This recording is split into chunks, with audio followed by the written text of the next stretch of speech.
Have you ever had trouble deciding where you want to send your cards? Which company should I send this card to get graded? Do you have any qualms, quarrels, or maybe even some compliments about certain grading companies? Do you want to grade one of them? Do you want to grade with all of them? Do you want to collect the best of the best of the best? Well, you're going to find out today on our preferences, Radar and Squeaks, on what we do when we send in our cards to get graded. Welcome back to Collectible Conversations. I hope you guys are having a fantastic day. Squeaks, how you doing? I'm stressed to the teeth, my friend. I've had a very rapid day. I just filmed a video before this one. Now I'm filming this one. I've got orders to pack. I got stuff to do, and that's just how some of these days go, you know. Beautiful. How are you doing? Oh, I'm doing great. I got a massage today. I sold a couple things, lined up a couple deals. I am on top of the world right now. Things are great. We both work in the same industry, but I feel like we lead very different lives. Absolutely. And I hope our wonderful fans can kind of pick and choose the way they want to live their life. Do they want to live the Radar way or the Squeaks way? And one of those is going to lead to failure. So just a heads up. Wait, no, I was already pointing at you before you said that. No, that wasn't what I meant. No. I was going to say you want to live the Radar way. I would have much preferred a massage and sold things today than what I did. So, but hey, we got some big news. This is probably the biggest news that we've had in all of our Collectible Conversation episodes here. Collectible Conversations is now available on Apple Podcasts and Spotify. What do you know? If you can't listen or watch our entire video because you're just too tired or you're driving, turn it on while you're in the car. Or if you're sleeping or trying to get some sleep in the dark and don't want to have a computer screen on, just listen to our calm, cool, collectible conversations and fall asleep to our beautiful, beautiful voices. So check it out. Search PokeRadar Podcast. It's kind of under the same umbrella right now. I will separate it at some point, but I just wanted to get it out there for those that have requested. So that's pretty big. I think that's huge. Also, some other news we'll touch base on from last episode, the Pikachu Illustrator that was listed for $300,000 by the non-Pokeno person, sold with one bid of $300,000, which was quite interesting. I don't know if the seller may have canceled. We don't know if it's gone through. See, we don't know if it was paid for, right? Right. We just know that it said that it had a bid, and we assumed that got paid, and that's that. But there's no way to really know unless whoever bought it comes out and says, "Hey, I bought it." Exactly. So there's a few conversations there to be had. Were people concerned about the condition because they finally showed you what the condition was? Was it concern of maybe being a counterfeit because it wasn't from the same person that usually sells them all? Well, and that was a point you made last time, right? That the condition could maybe be like a 7 or an 8 with some edge wear and things like that, as opposed to like the ones that we regularly see that, you know, it's hard to tell, but it's suspected probably are like the 9-ish range. And so maybe that's why the price went a little lower. You know, it's starting to rack up, like the dollar value and maybe that trade value that we saw a while back have not really found their way together yet. And I'm not sure, you know, we've talked about the variables before, kind of the barriers between purchasing them overseas over here versus if one was listed, you know, on like American eBay or something like that. And, you know, I at this point, I'm kind of like chalking it up to we're not going to know until that happens. Like until that happens and the accessibility for the Western market's really there, I don't think we're ever going to maybe see those prices come together. And I think that will, when and if that happens, that will give us like our true picture into what's the true cash value of an Illustrator. Very well put. I fully agree with everything you just said there. Some other news. I spent my $350 of eBay bucks. Okay. I may or may not have followed the suggestions, but I bought Naruto. What did you buy? I bought some. Really? What did you buy in Naruto? I bought some Naruto packs. I don't remember the name. The thing that keeps ringing in my head is that Vine, the Guardian of the Sand. I'm the Sand Guardian, if you've seen that Vine.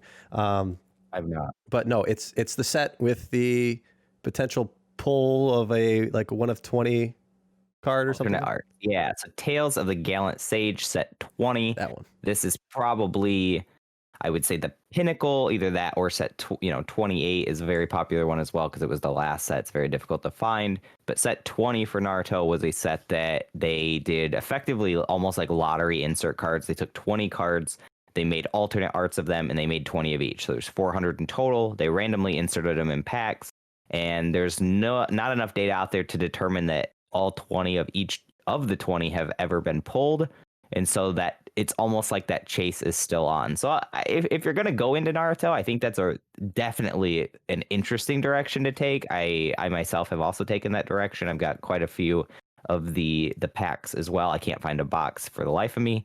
But yeah, I think that's an interesting one to take for sure. Yeah, So, I mean, that's where we differ too, because I have a problem keeping loose packs sealed. So it's a great, like you said, an interesting take, but also dangerous if you don't have that discipline. So they are in a box over there. I tell myself yes, no, every other 5 minutes. do one right now. Just do it for the camera. Maybe at the end of this. Wait and see. He's not gonna do it. I will. If you watch till the very end of this. Watch till the end and find out. Maybe I'll just reveal one card at a time randomly throughout this podcast. What else do we got? We got Heritage Auctions. Heritage. Yeah? You got Heritage. So we've updated you guys a few times on Heritage now. When you guys are seeing this video, Heritage should, if we calculate the time correctly, be ending in the evening from when this video goes live. Usually goes live at noon. You guys will be seeing it probably 6 hours ish from now, Eastern Standard Time. The live auction will begin, and then you'll start to see those lots rattle off. I think we've got the first Ed Charizard in a 10 sitting at 155,000 right now. And on the flip side of that, the first edition booster box for base set is also sitting at 155,000 right now. But we've also got a few others. Shadowless Charizard in a 10 Shadowless base set box is 31,000 right now, and then base set unlimited box I think was right around 15,000, and then there's a few other things sprinkled in there. The Protostoice is still currently sitting at 14.5. It'll be interesting to see if that jumps up or down. Well, I guess it can't go down, but if it jumps up more coming up to auction day, there have been some rumblings about it. I saw that one of the owners of the other ones with the magic backs, stated on Facebook that he has a $180,000 offer and that he's still fielding offers.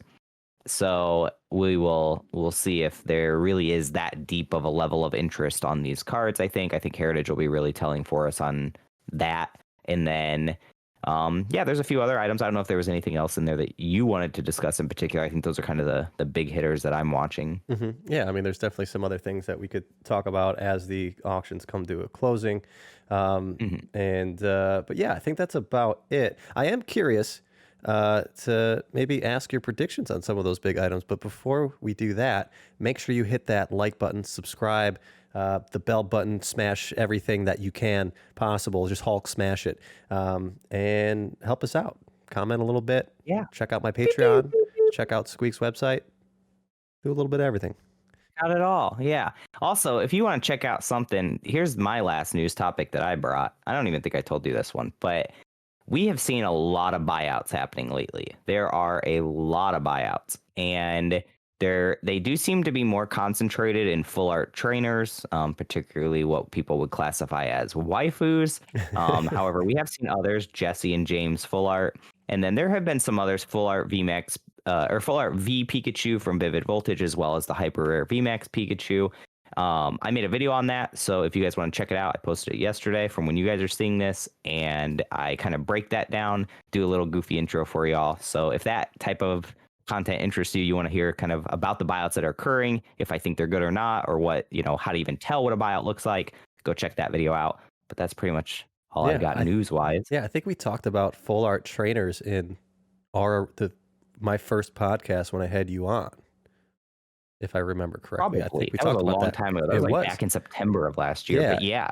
And you were talking about always be kind of that speculative nature. Yeah, and you had a feeling there was good potential in full art trainers. They're a very collectible niche kind of set within all this new stuff that's coming out. So Pretty cool. Yeah. Yes, and full disclosure, I did not do any of the buyouts. I think the only one of all of those that I owned were Skyla. I had like 10 from about a year ago, and then Jesse and James Fuller, I had 2 graded ones that I didn't see the buyout that happened, and then somebody bought mine.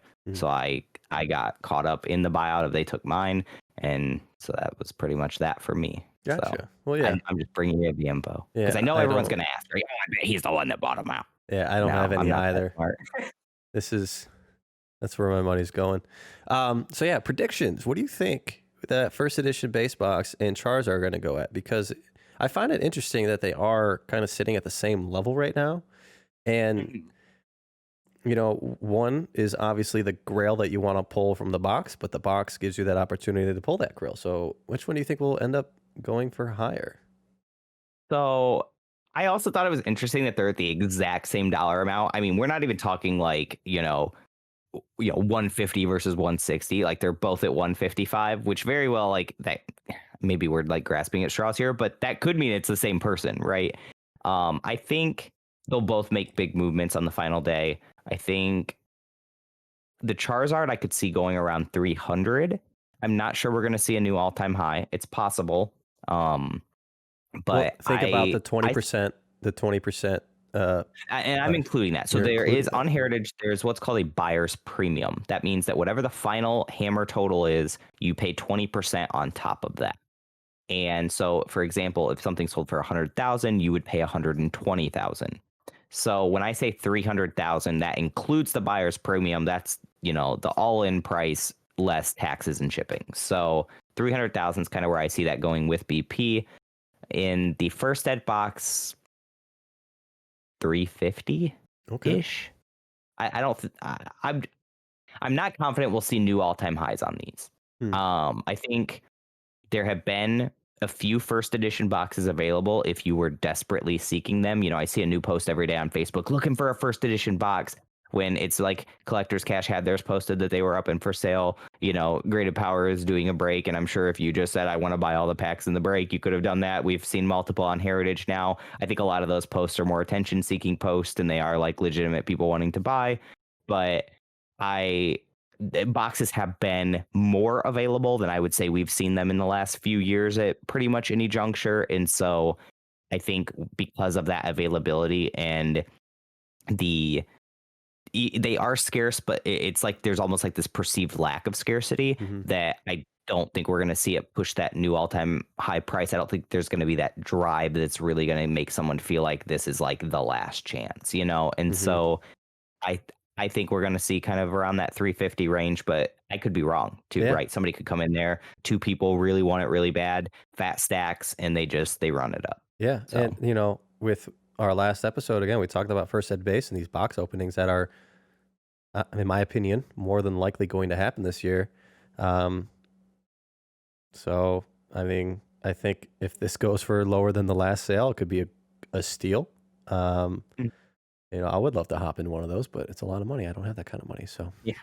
Well, and it also really depends what your intentions are, right? If you're looking at this as an investment piece and you just want to keep it sealed as is, maybe 350 is your cap. If you're looking at breaking it and you see the opportunity there to sell packs out and reap a quick reward, maybe 350 is a steal because you can pull 450 in pack value or 400 in pack value and make a quick 50K less fees, whatever. But I think it really just comes down to the intentions and who the buyer pool for this is. One thing I didn't do that I should have done is log into my Heritage account and see how many active bidders there were on the item. So they actually give you all that data. You can't see who the bidders are, but you can see that like there's 6 bidders or 3 bidders. And I think that would give us kind of a telling picture. So when we do the follow-up, the final, analysis of all of this, that's something I'll make sure to bring to the table. It's how many people were actively bidding on it. And, for a lot of these items, because I think that'll give us a clear picture on, how much true interest there was and how justified these prices are versus maybe just, 2 people going at it. Right. And sometimes all it takes is 2 people. So, but yeah, exactly. Either way, it's going to be a fun, enjoyable event to watch. I know I'll be watching. But let's hop into our main topic here. Woo! Grading companies. Who do you use, This is Squeaks? one you guys have asked us for a lot. What- Like a lot. I eh, get it every single video. Every video I make, every video you make, I think, every video together, I think it's, what do you think about this grading company? Is this one better than that one? I mean, this is the big question right now. I think this is the you have to think this might not only it's tough because 2020 had so many big topics to talk about Mhm. that this was one of them, right? Grading companies. We saw CGC come on the scene. We saw SGC starting to make more of a presence. We saw some of these, people wanted to talk about GMA. I do think that we'll jump into GMA in a second, but then you have like the Canadian grading company Mint. We're seeing like a lot of these companies start to pop up and make their moves, and it's really got people starting to talk. And I think that was definitely one of the big talking points of 2020. And now that things have kind of calmed down in some regards, I think if 2021, the 25th anniversary, I think if that ends up being kind of tame, it isn't just this massive explosion of like hype and nostalgia that everyone expects it to be. I think we could see 2021's major talking point still be grading companies. Mhm. And so we may have to discuss this literally all year. Like, I'm okay with it. I mean, yeah, I'm I mean, if that's what people want to hear, yeah. but start us off. Let me know what are you thinking? Grading companies, where do you stand right now? Well, let's draw a broad picture here and see if we can Hmm. agree on these. Okay, PSA is the gold standard of Pokemon. It's what people know. It's what got us started in Pokemon grading. I think most Pokemon cards, really kind of by far, are graded by Pokemon at this point in time. And obviously, most graded cards that have sold have been PSA at this time. So there is a lot more data behind PSA. And again, the gold standard. Do you agree with that statement? Up to this point, yes. Perfect. Next, I want to bring in kind of number 2, Beckett. Beckett is probably the second most well-known grading company within Pokemon and maybe in all of card collectibles. They are, of course, known to many for the black label that we all just itch for some reason. I do appreciate the black label. I also, for those that have been watching me, have been using Beckett quite frequently. Just putting this on a tier list right now in today's time, Beckett would be number 2. And then number 3. Just to clarify for anyone out there, if you're thinking Beckett, I've never heard of Beckett. BGS. A lot of people just call them by their, like I think PSA is like professional sports authenticators or something, or authentication. BGS is Beckett Grading Service. So people tend to just, Use the 3-letter short acronyms. one. That is who he is referring to as Beckett. BGS. I like to say Beckett. I think it's a nicer name. Also, number 3, which might be debatable to some, but I throw CGC at number 3. Although they are a brand new company, I'm starting to see For grading trading cards. for Pokemon and Magic. They have kind of taken the world by storm here with grading, and I think they're the reason that this conversation has been had so frequently in such, I guess, passion that we've seen in the past, 6 months. So that's kind of my tier list, I guess, of popularity at today's current market. And then, SGC, like you mentioned, I'd throw at number 4, although SGC has been around a lot longer. They've been around as long as PSA, right? They've been in the business for quite some time. They've been around for a while. I think the biggest thing for SGC specifically is that they don't have the history that backs them in terms of volume, right? PSA can say they've graded like a gajillion collectibles. Beckett can say the same thing. I mean, Beckett will literally grade almost anything. And CGC, while being new on the scene, can revert back to, parent company comics, coins, stamps, paper money, that we've graded, I think it's like over 50 million items or something. Oh, wow. So while they may be new to this sector, or this section of the collectible market, they are not new to this sector. They are not new to grading. And so I think that's kind of like why they maybe stand out from the SGC or the Mint or the GMA is that they're new in that section, but man, it's really hard to argue against a resume like that. Mm-hmm. So, to give everyone some context before we really jump in and start unpacking these companies, I want to kind of just give everyone a timeline context of how everything looks. So, you know, PSA graded Pokemon cards have existed since very, very early on. There were, two individuals in our community that graded, pretty heavily early on, even got cards up on like QVC and stuff like that. But grading didn't really take a hold in Pokemon on like a large scale until probably right around, I'd say 2015, 2016. I think that's when your average person started seeing the big price differences between raw and graded, the big opportunity there, in that we started seeing a lot of these middlemen service popping up in terms of making it more accessible to get your cards graded. We saw the barrier of entry to grading be lowered, and we also saw people just taking the time to learn and get an understanding that it's not nearly as difficult to do this stuff as what we maybe perceived that it used to be. And in that time, that's when I think PSA really took charge in Pokemon. Now, something that some people don't know that may have helped that push is that there was a large store that sent off, tens of thousands of cards at one time and then put them all on the market at one time. So that when people then went and looked and said, oh, pretty much everyone in Pokemon just grades with PSA, that's kind of how it happened. There had always been, the couple individuals that did grade with PSA, but the big wave that came that just like the market was absolutely just drowned in only PSA cards. It's kind of like a one-hand mover that occurred. And that was a story that I actually heard years back in like 2016 and was, told directly from the source. And I was just like, oh, so this very well maybe could have went the other way. If they would have said, let's do 60,000 cards at Beckett and drop them all on the market, we could be talking as Beckett #1 today. And we'll never know. That's just one of those things of it's kind of interesting to see how maybe everything played out.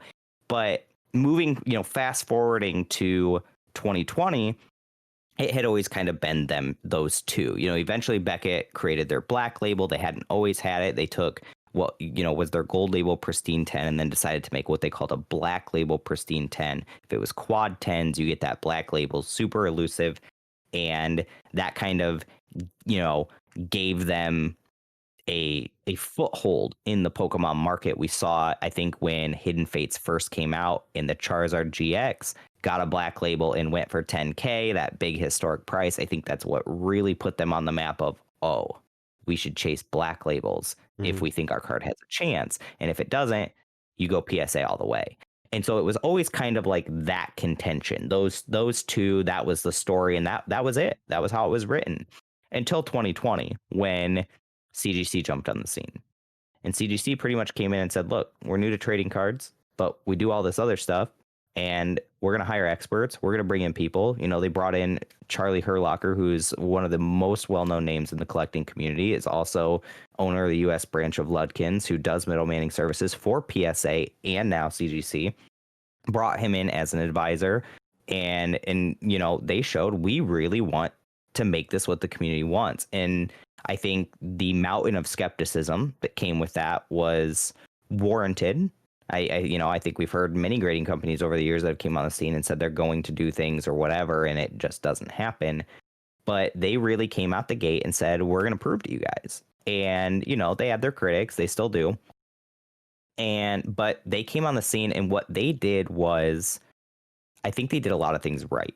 I think they brought, computer grading in. They emphasized that. They brought in experts. They emphasized that. They brought in that they are going to have a separate division for Pokemon and Magic, separate from all their other stuff, that's going to allow them to make that a priority. They brought in the cheapest prices on the market with the fastest turnaround times, which some people were critical of. They said, if you're doing stuff that fast, that cheap, how good of a quality can it be? And I think that question has merit.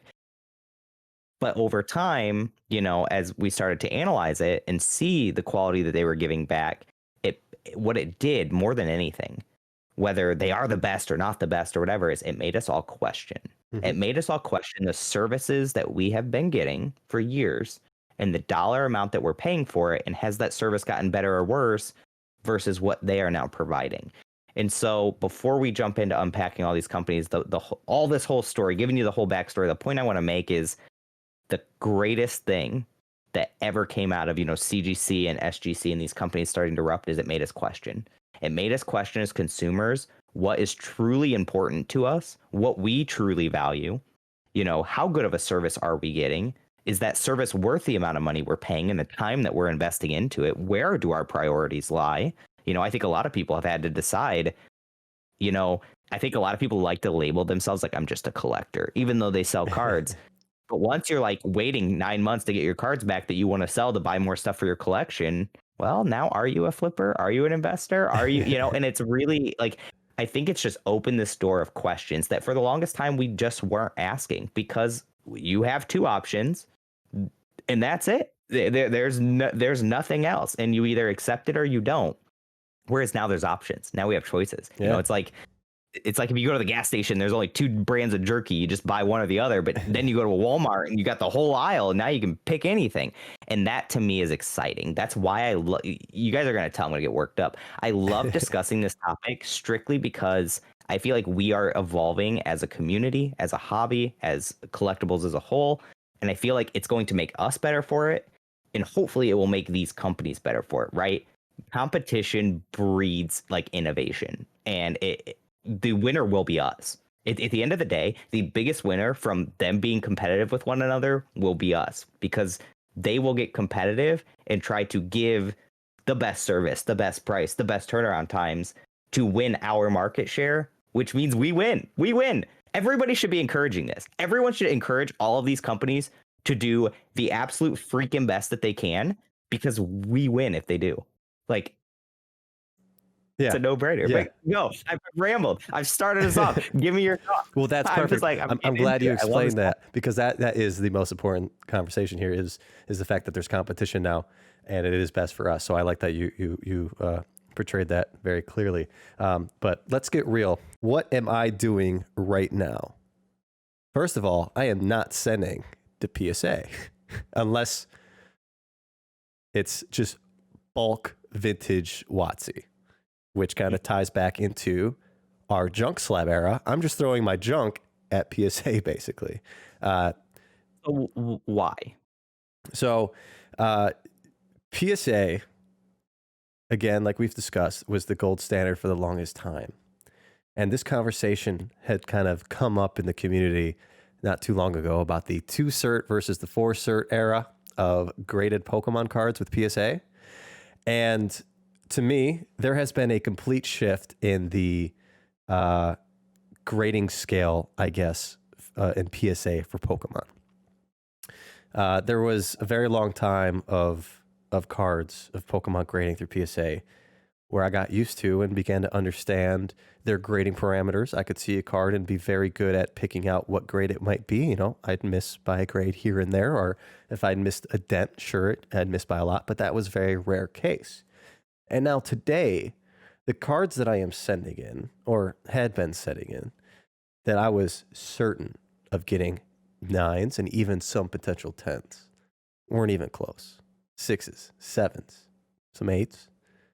And there's just been this shift of like raising their scale, I guess, for what a gem mint card is.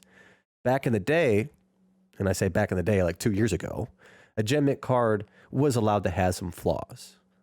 Now, if you match that gem mint description with Beckett or CGC, a gem mint at Beckett, a gem mint at CGC is a 9.5. It's not a perfect card. They have grades above that for perfect cards. Pristine, the black label, perfect at CGC. They do not have that at PSA. They don't do subgrades. So there was more of a leeway there in their grades, which to me was, for a time, they were fair and consistent. But now they've kind of privately changed that, in my opinion. There hasn't been a memo sent out to everyone grading. There hasn't been a shift in their parameters of what a gem mint card is, but it's very clear to me that the gem mint cards at PSA are potentially perfects at Beckett and CGC. Although, there's still a lot of randomness going on at PSA. They are still consistent within this time era, just not consistent based off all of their cards in the past. And it's very upsetting to me. People, the cards that I sell, people are not buying the grade anymore. They are buying the card. But when you look at a company like CGC, who again is young and there's going to be a learning curve, from my experience, they have been consistent all the way through, which of course they have time on their side. It's only been half a year, so it's hard to stray away from that. But they have a consistency that you could buy the grade and be comfortable with it and not have to worry about what a grader was grading 2 years ago versus today. So there's just this huge disparity, in my opinion, with PSA today versus 2-3 years ago and even beyond that.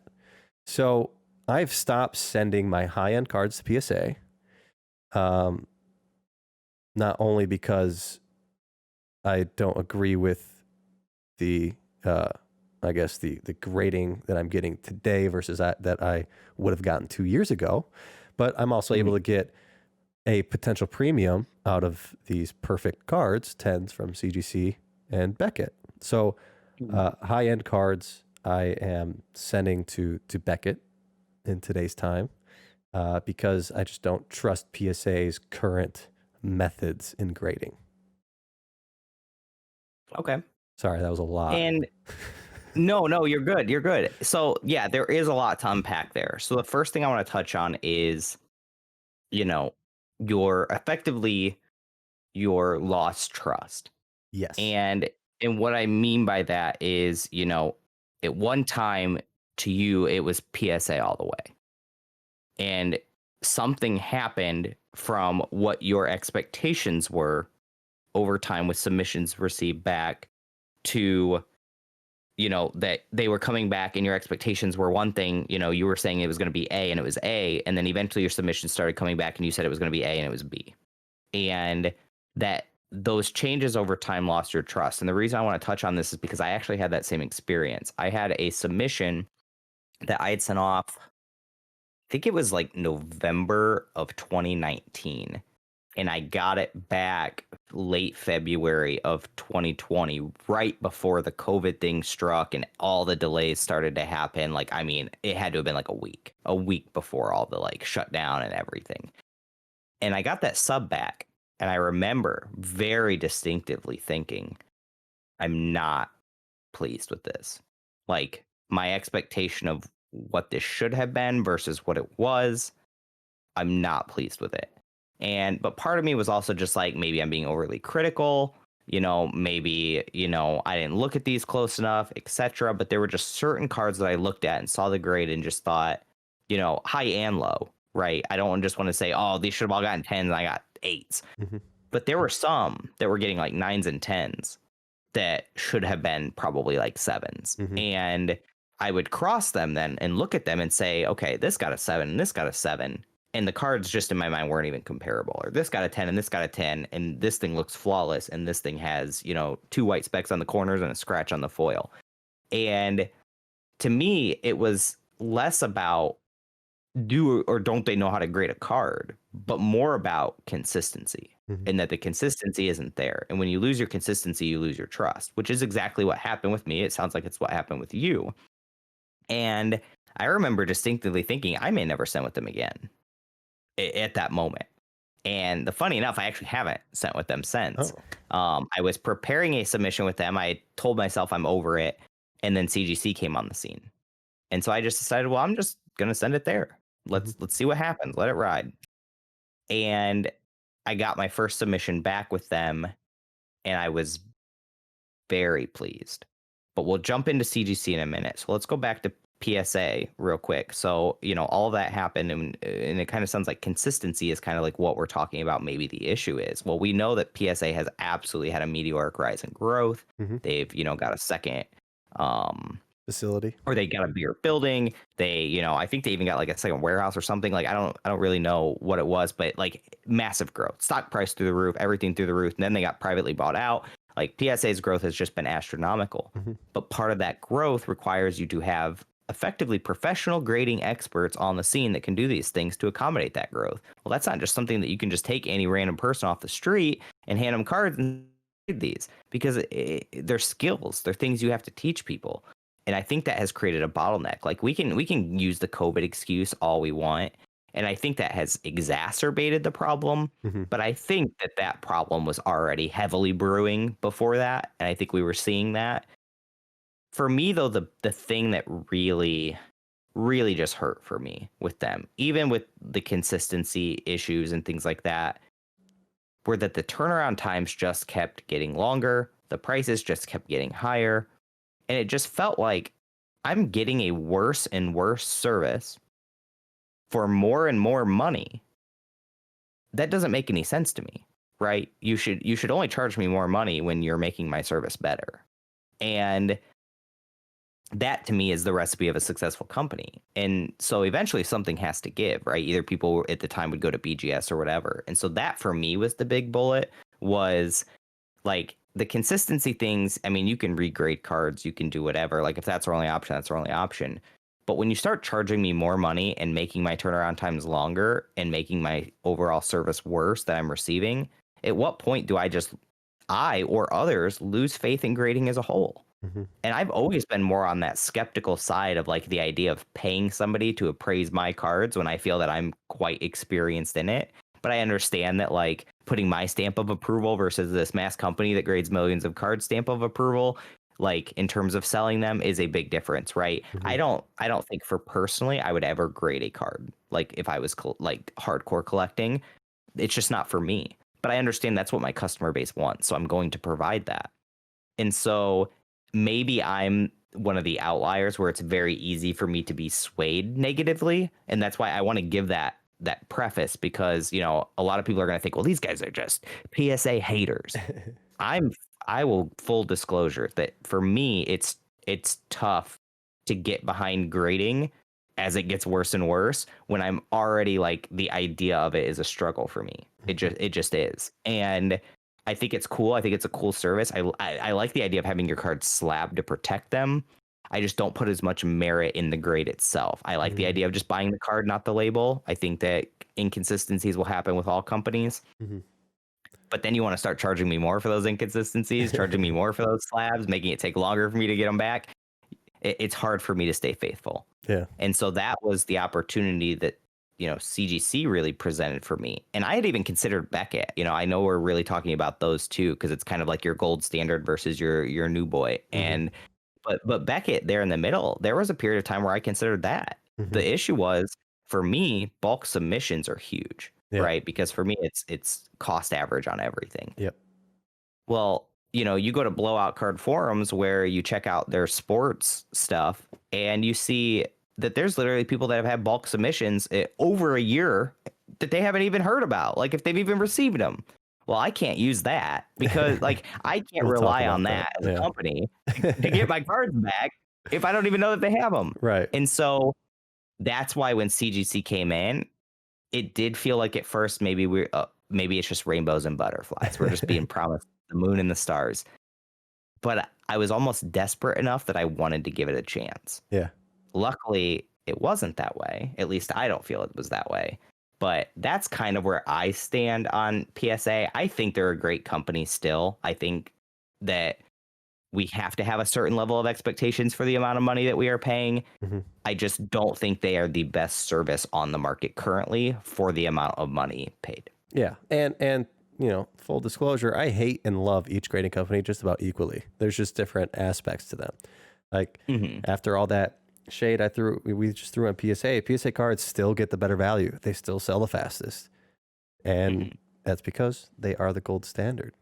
So, you know, if you have the patience to wait that long, if you have the, I guess, pocketbook and mental stability to be okay with the grades that you get when they're completely random, in my opinion, sometimes, PSA is the best place to go because they'll sell the fastest in today's market and they'll probably get the most money in today's market. So yeah, PSA, you know, they're huge. What we say isn't going to change anything, but yeah, I had that same idea of shifting, and I think I took that on a little bit earlier than most people did, where I went to Beckett.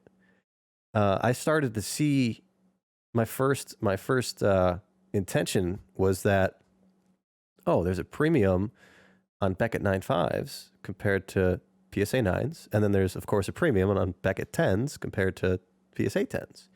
And again, based off of the skills and experience that I had with grading cards and this shift in PSA's consistency, it made a lot more sense, and it made me a lot more money sending cards to Beckett because they were grading things accurately, in my opinion. I was getting things consistently.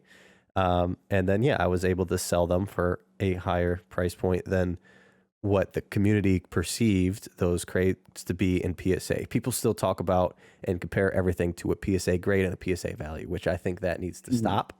I don't think it will stop. It'll probably go on forever, but I hate that conversation. I mean, it's great to compare prices and all that, but if you're basing it off of one specific area, I think that's just lunacy. So I shifted all of my high-end submissions to Beckett.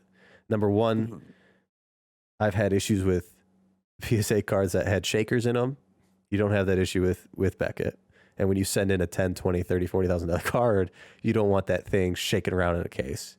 I also personally, and this is another personal bias, is I personally appreciate subgrades very much. Yes. It breaks down what's wrong with the card. You're able to see why it got a certain grade. And although if you still disagree, you can compare, I guess, to other cards that might have that same 8.5 corner than yours did. So you can find consistency that way and learn and figure out their grading system as well. I think quicker and better.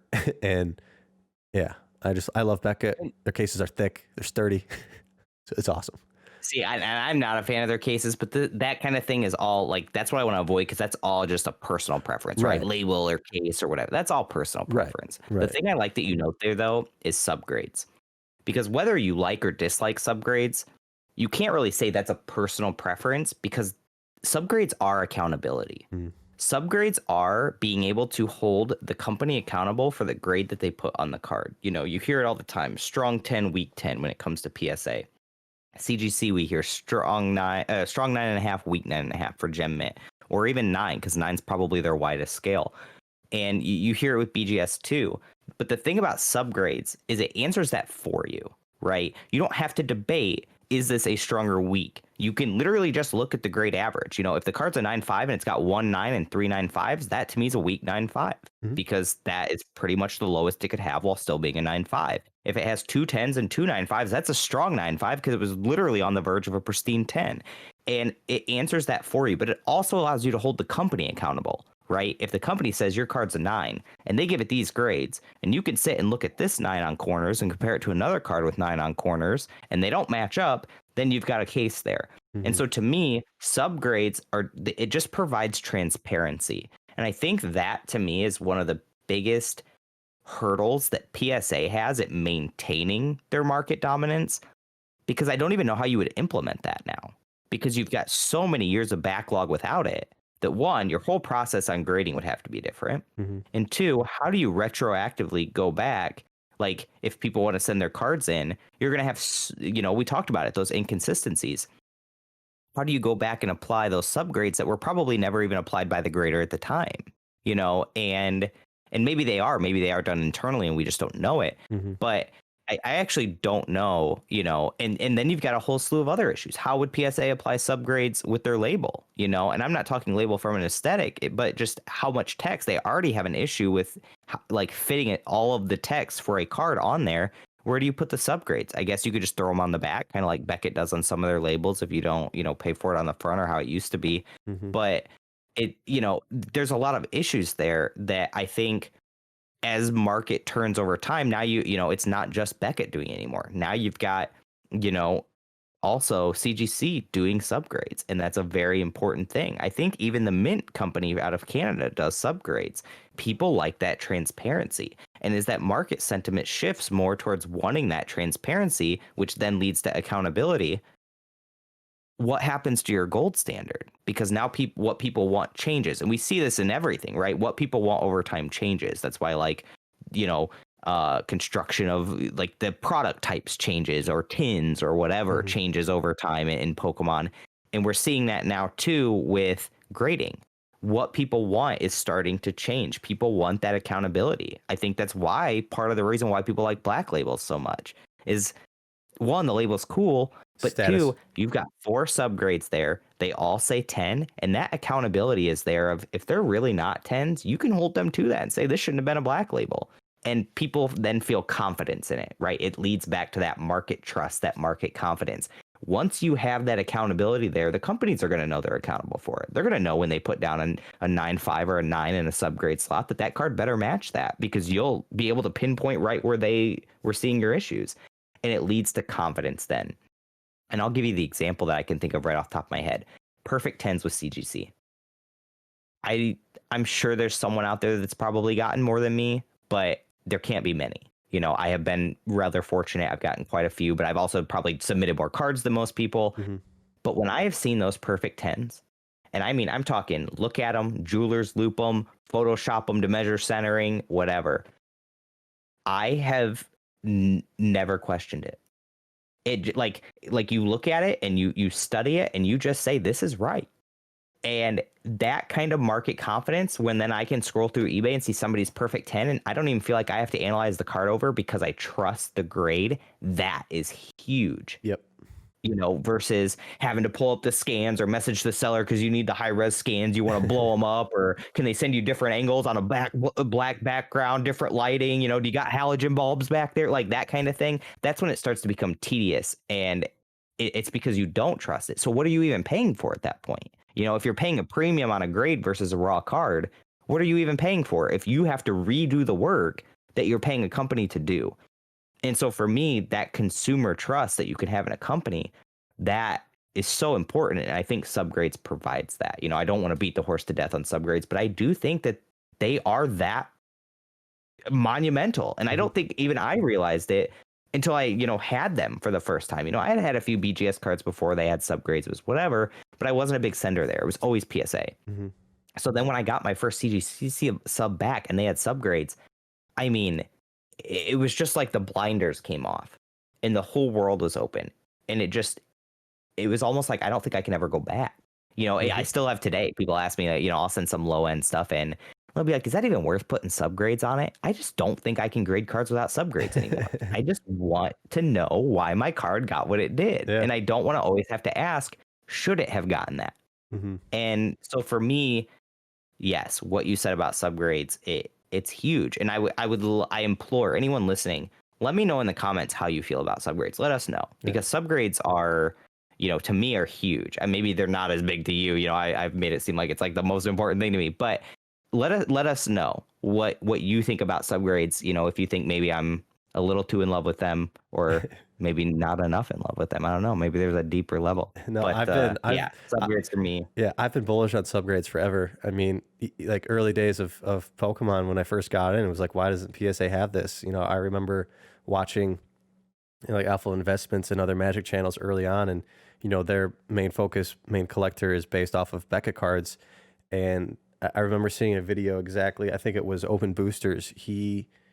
It's really cool from a collector standpoint with subgrades, is you can kind of slowly upgrade your cards, because you don't have that week 9, week 10. You can upgrade your subgrades slowly over time until you get the best set possible. Like, there's a truly best, like, it's just cool in that aspect. I like that a lot, and I like that value that it can offer not only a seller but also a collector to kind of just improve your journey on finding the best set possible.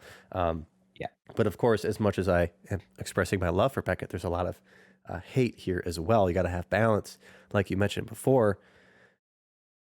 I've sent 2 pretty high-end subs to them back in August, September. I did the 20-day. And I don't know where they're at. I have no clue. Which would just terrify me. I'm a worrywart. I couldn't do that. There's no system to tell me what status they're on. There's no way to put in the tracking number of my package to tell me if it was arrived. I have a person that I contact there and say, hey, do you have these? And they say yes, but I think they just say yes to everybody. It's probably a packet like they're stuck in the 90s. They don't have, they finally added an online submission form, like I think at the beginning of 2020, maybe the end of 2019. And it's not even like an online, I mean, it's terrible. It's absolutely terrible. Their website is awful. It's impossible to navigate. Which could be holding them back. Oh, right. 100% holding them back. But yeah, the biggest issue here is, where are my cards, man? Like I understand you're backed up. I get it. This whole craze is bad for everybody. But I just give me a little bar. Tell me, is the pizza in the oven? Something. I don't even care if it's accurate. Just anything. You need to make me feel like just make me feel good. Like that guy with the stick. Just do something. Yeah, just poking it. Exactly. And that is the biggest issue with Beckett, and it's gonna hold them back forever. Like, I mean, if they do fix that, maybe there's a chance, but I think it's just so late now that people know about that and just will not deal with it, because it is the most stressful thing. I mean, I've got tens of thousands of dollars at Beckett right now, or not at Beckett. I don't know. I truly don't know. Maybe PSA, they may have sent it over. Yeah. Is that what we can handle it? Exactly. Like, and I like that you make that point. And, you know, I want to transition this kind of, you know, I think we have been very critical of PSA because we've seen where they were at one time versus where they are now. You know, we've been critical of Beckett because we've seen where they were at one time and where they are now. And part of that is just, you know, growing pains. Part of that is also probably, you know, at least for PSA's instance, prioritizing, you know, shareholder revenue over consumer satisfaction. And maybe that'll change now that they went private again. Big fan of Nat Turner. Big fan. He does wonders with businesses. So honestly, I'm expecting a big shift with PSA. But and it's possible. Right. So, but what I want for full transparency out there, because I think most people are going to gather that we're both pretty bullish on CGC, is that I want to specify that they are not perfect. You know, that there are hiccups, right? We've already seen they've increased turnaround times. Part of that, I'm sure, is because they've gotten more volume than they expected. They want to hire, but I'm not going to write these narratives for them, right? I'm not going to give them the easy out. You guys came in, you said, we're going to do 30 business day turnaround time. We're not going to raise it. We've got the capacity. Now you've raised turnaround times. So, and they've said that their goal is to get them back down, right? But we've heard that from the other two as well, that their goal is to get them back down. Will they ever come down? We'll see. I don't know. I mean, I'm going to hope, I'm going to give them the chance to, but if we're 2 years from now and we're still sitting at 60-day or even higher, no, I'm going to lose faith in that. You know, they have managed to keep their prices down. I think that's great. But, you know, we've talked about like inconsistency in grading. I will say I think I'm at like 4,000 cards back or something, but I've got a lot there. I'm not sure the exact amount. I've not really encountered many instances where I disagree with the grade. I think maybe like one or two where I was just like, I'm not really sure about that, but maybe they just value this type of damage differently than, you know, what I was used to with the other companies. And that's a learning process.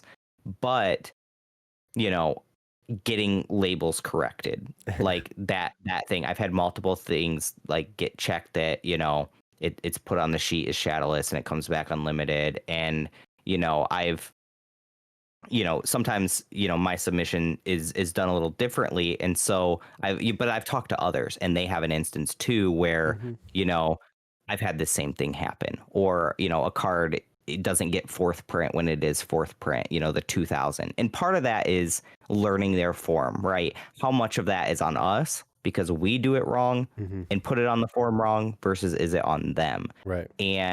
But like, I can give you an example of, I had a Pikachu and a Gengar come back and they came back with each other's labels. You know, that kind of thing, where now I've got to send them back in. I've got to get it fixed, that kind of thing. It happens. This happens at every grading company. These are growing pains. Like, at the end of the day, if those are my biggest negatives, man, we're cruising. You know, that's how I feel at this point. But you still want to see them clean it up. Right. Because, and the reason I touch on this is, as they are growing, they will encounter growing pains. You know, they will have to increase turnaround times, hire more graders, do whatever. And it does look like they're actively doing that. But you don't want to get into this situation where that becomes the norm. And I have full faith that that won't become the norm. I think they've demonstrated very, very hard to the community that they want to put the community first and do want like customer service number one and to make people use their product and feel satisfied with their product. So I have that those little hiccups are in fact just little hiccups and not a bigger trend starting to form. But I do want to mention them because I think it's fair if we're going to be completely transparent and we're going to pick apart all these companies of what they're doing good and bad. I think we have to mention some of the things that we have encountered because otherwise then we're just saying we've never encountered anything bad. And I think that's false too. Right. But we haven't, I haven't even gotten there yet. We just finished Beckett on my end.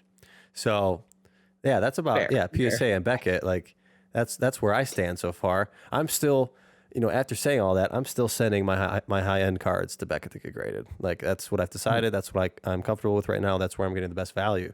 PSA, I'm still sending kind of mid tier, low tier cards there because I just think I'll get the best value out of those cards, and I'm okay with waiting, a year to get them back. Now CGC is again very interesting. We've had our community hiccups that we've heard from around the world. I've had issues with, again, the wrong labels, but I don't remember if I entered it in incorrectly. I don't see that on my end because you're going through hundreds of cards. You make mistakes. Yeah. So again, so do they. They're going through the hundreds of cards. They make mistakes. Mhm. And with CGC, I think the narrative when they first came out, and I think it still holds true to today, is they're, I guess, kind of taking over the modern card scene, the modern Pokemon scene. With modern being so volatile at release, it's important to get cards back in your hands as quick as possible and at a reasonable price point. With PSA shooting up their express levels to a point that it doesn't make sense to send in a brand new card because the value's not there unless you get that 10, that chance you get that 10. CGC has provided this opportunity for smaller stores, for people who are buying and selling, to send off modern cards to them to get graded for a reasonable price in a reasonable amount of time. So, I mean, that's something that I still think is continuing today, and it will continue for a long time, depending on what they change with their turnaround times, because we've seen it double already, like you said. I'm still nasally, sorry about that. But No, you're good. yeah, for me with CGC, I love that they've offered these great tiers that you can purchase from a consumer standpoint to get better prices. I love that the cases are super clear and see-through. Just they're just they present the cards way better, in my opinion. We've seen the issues of cards popping open pretty easily, which is a pretty big concern. I haven't had that issue, but I've seen it elsewhere. I haven't either. And I want to stop you right there. I want to address this. Let's just get it out there. Yeah. First of all, I think that's completely overblown. There was the one YouTube video that came back. The case had not been sealed at all, right? And that one, it was unfortunate it happened. They made it up to the person. They got it completely corrected. We then saw the video that popped up where the guy said that he opened it with absolutely no way you could tell. That's not true. You zoom in on those photos, you can see fogging around the case where it was broke. That being said, is it possible to get a case open without that fogging? I've not seen an instance of that, but maybe it is possible. I agree it's something that should be addressed. They have addressed it. They already have their cases coming out to people that are sealed tighter and are I think they're just a little thicker, but they are sealed tighter kind of to accommodate that seal. But they're already coming out. They've already fixed it. They've already addressed it. They heard the community. They said, we got you. You want it tighter? We'll make it tighter. So they did. That's that. Like, I think that's like one of those things that has been so beat to death and so like fear mongered in the community that people are just like, oh my God, they're going to, you can just bait and switch your cards. No, because they even have security checks in place for that. You can literally look up a cert number, go on the website, see the exact scan, make sure it matches. Like they have thought of it all, And so if they encounter that hiccup, they've already corrected it. And like, so to me, I don't know. I hear what you're saying. It's happened at PSA as well. I hope to have this guy on my podcast at some point, but I've spoken with him privately, and he has a story with PSA sending cases in that similar fashion. So it's happened to these other companies. All these companies have issues, right? They just, it's just time. It takes time to heal and kind of forget and move on or fix that. So, PSA and Beckett have moved on from their issues in the past, and they've become better because of it. And same thing with CGC. So yeah, again, CGC, the biggest issue that I have with them business-wise is that the cards are just simply not getting the same value that my PSA and Beckett cards are. I don't know if that's true for you, but that's what, they're slowing, or they're selling slower for me at a slightly less value.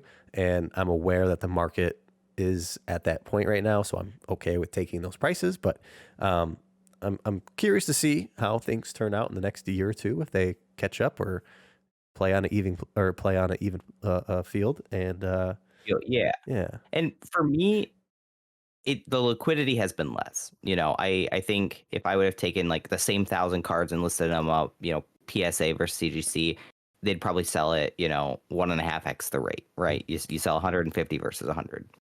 The price thing, no, but that's just because I put myself in a position where I never have to sell anything for less than what I want to. So I'll just let it sit, right? Yeah. Somebody will come along that understands valuing a card over a label and understanding how to appropriately assess the card themselves, and they will pay me what that card is worth. So when I price my cards, I price it based on the card that's there, not the grade or the slab. If the card is truly a 9 and it says an 8 on it, I'm going to price it at a 9 or I'm going to get it regraded. If a card says a 10 on it, but it's probably a 9, I'm probably going to price it lower accordingly, because I don't want someone to pay a 10 price, get it, and then be upset with me for it. So to me, that's how I do it. So I haven't really experienced the price thing. I think a lot of people are just very impatient. They just expect that they're going to list it up, it's going to sell right away and get max value all the time. And when it doesn't, then they just suck. That's how they feel about it. And I don't think that's the case. But liquidity is less. And so I would say there, you have to be patient. Yeah. So you're getting your cards back faster, but you need to be patient on the selling end. But yeah, that's something that, again, I personally understand very well with each company that I'm grading with, and understand what the market wants. So I'm taking strength and weakness. Exactly. Yeah. So that's what this conversation is about. And it's about getting that information out to those that ask me about this every day in my Instagram DMs, about where to send what. And it's just a matter of experience and understanding where the market is at for like that specific card, and both buyer and sellers. So yeah, I mean, we kind of touched on CGC a lot throughout those other two conversations, but yeah, I mean, again, which makes sense though, right? Yeah. Because they come on the scene, and that's what made us question the other two, right? So it's hard not to bring them in when we're talking about all these other things and justifying why we're even asking those questions, because they made us ask those questions. Yeah. So I want to say, though, the one thing that I think CGC needs to improve on, and they're aware of it, right? I've told them, tons of people have told them, is the online submission forms. I think the big difference between comics or, paper money or something, and maybe I'm wrong about this, is just the volume that you submit. I'm sure that there's really high volume in paper money or coins or something as well, but like comics, I can't imagine somebody sending like, 500 of the same comic. Maybe they are. Maybe I'm completely off base with that. But, when I'm going through and I make a submission form and I want to submit 1,000 different cards, going through and selecting each of the little things for each of the variants and each of the tiers, it just doesn't work. It takes too long. I would much rather, like, I can put in all the cards I want to grade, and then mass click them and uncheck the ones, and then pick like all bulk tier, all subgrades, yes, and then it just applies it down the list. And I'm sure that's something that they have on their list as well to work on for the higher volume submitters. But that is something I would like to see improved. Yeah, I agree. I mean, I've given up on doing bulk submissions to PSA. I just send them off to Ludkins because I just don't want to deal with it. And that's huge for them. It's pushed a lot of people that way. Yeah, and I mean, they're grading CGC as well now too, but or doing middle managing for CGC as well now too, but I think it's just going to be a learning curve for CGC. They are still training people to get going. Same with PSA with their massive growth. They're training people to grade. And the more time that we put into our grading submissions makes it easier for them at this current time. So I'm sure, I agree. I hope that they're working on something. I'm sure that they will have something that's more user-friendly in the future. But yeah, All these companies, So man. because we could literally sit and just break down grading for the rest of our lives, and we'll talk about this topic more for you guys. But where do you like right now? Where do you stand in terms of your hierarchy? If you had to rank them right now, where would you put them? Beckett, CGC, PSA. Okay. For me, it would be CGC, PSA, Beckett. So we still, I don't think we have any of the three in the same slots. We don't. Actually. So We don't. And you know, again, I'm very strategic and methodical with which cards I send to which companies. Absolutely. I am I not think that- doing bulk submissions to Beckett. It's too expensive. It doesn't make sense. It's too slow. I'm only sending my high-end cards there. Trophy cards, high-end first edition holos. Those are going to Beckett. Things that have a great shot at getting a pristine 10, going to Beckett. Although, well, to be fair, there are some that I will send to CGC. Like I just sent my Lugia that I pulled from that pack to CGC. Because I've noticed that Beckett grades very, very harsh on surface, more so than I agree with. And I think more so than any other company, Beckett is the harshest on surface. CGC is probably the harshest on centering from my experience. And then PSA is the harshest right now on like corner dings. So each company kind of has their own bugaboos. Leniencies and degree of difficulty. Yeah. I use the word bugaboo. But okay. So that's, you know, things are ever changing. Like we said, things are always changing what the consumers want and what the companies will be providing. So I'm excited to see what PSA does or changes with this new ownership. I'm excited to see what CGC can do moving forward. I like that they're taking risks and grading these crazy cards. I like that. A lot of people hate that. I don't really have too many comments on it. I just like it. And then Beckett, just come on, get it together. Where are my cards?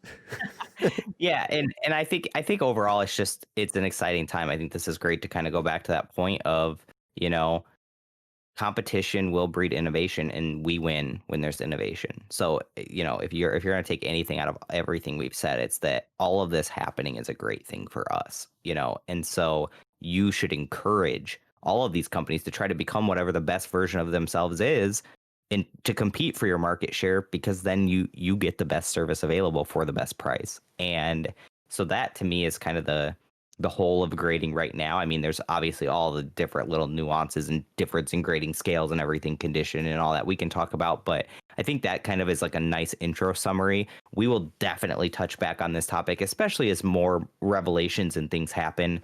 And we kind of see this play out over months' time. And, you know, can they maintain? Maybe CGC gets their turnaround times back down. Maybe PSA makes a big move with their new ownership, or, you know, maybe Beckett figures out where your cards are at, like all of those different things.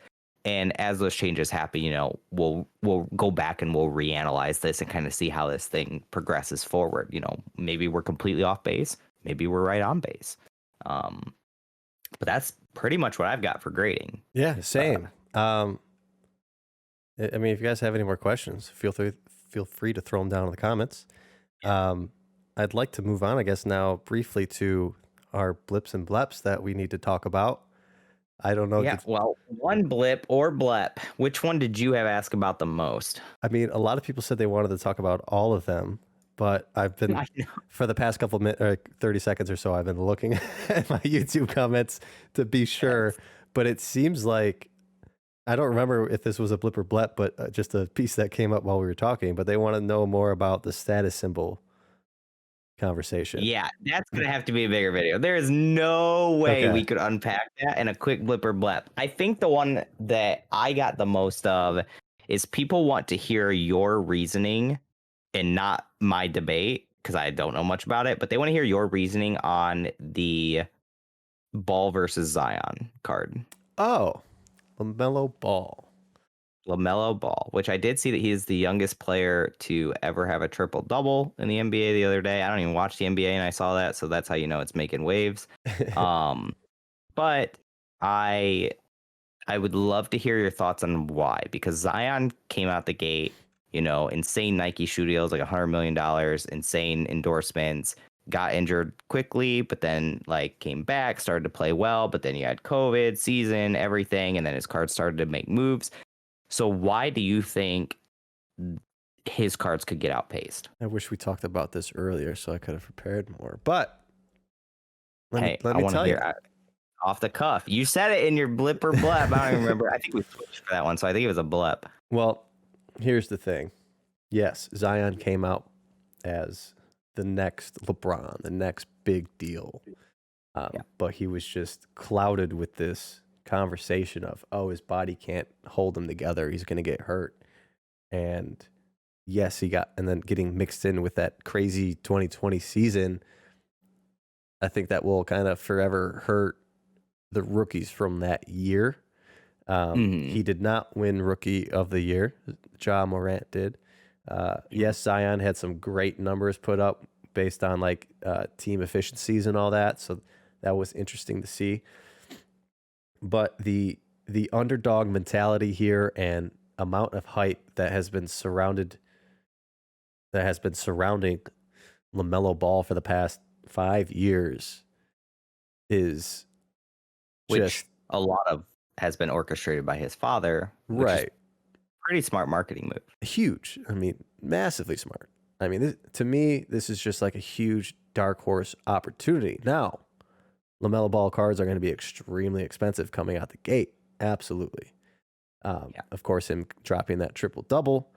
Was it on his brother? Or no, but that was the game before where he almost got a triple-double against his brother. He's been through so much trying to build up to this basketball career. He dropped out of UCLA, went and played overseas in Lithuania, did all this stuff. But he's got this Ball name tied to him, this big baller brand. And if he shines early on, I just think people are going to speculate even more on him than they do Zion, because the conversation of him getting hurt in his 20-year career is not going to happen because he's long, lanky, and not a monster. I think Zion's going to have a better career, but in the short term, LaMelo Ball hype is going to be absolutely crazy. And I think his price points are going to be above Zion for a little bit of time.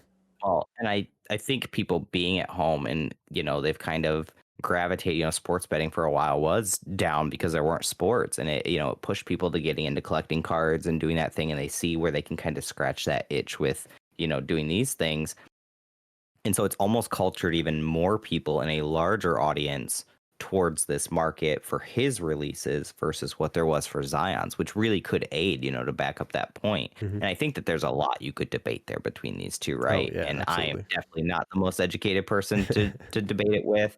I do remember when Zion blew out his shoe in college, and people were worried that was it right there. And luckily it wasn't. But then he got, injured in pros as well. And so maybe those stories will hold true. Maybe that's going to make speculators more reserved. And so I see where you're coming from. Absolutely. It'll be interesting to watch. I think it's just so hard for me to ever want to go in on sports specifically for that reason, because all it takes is one freak accident.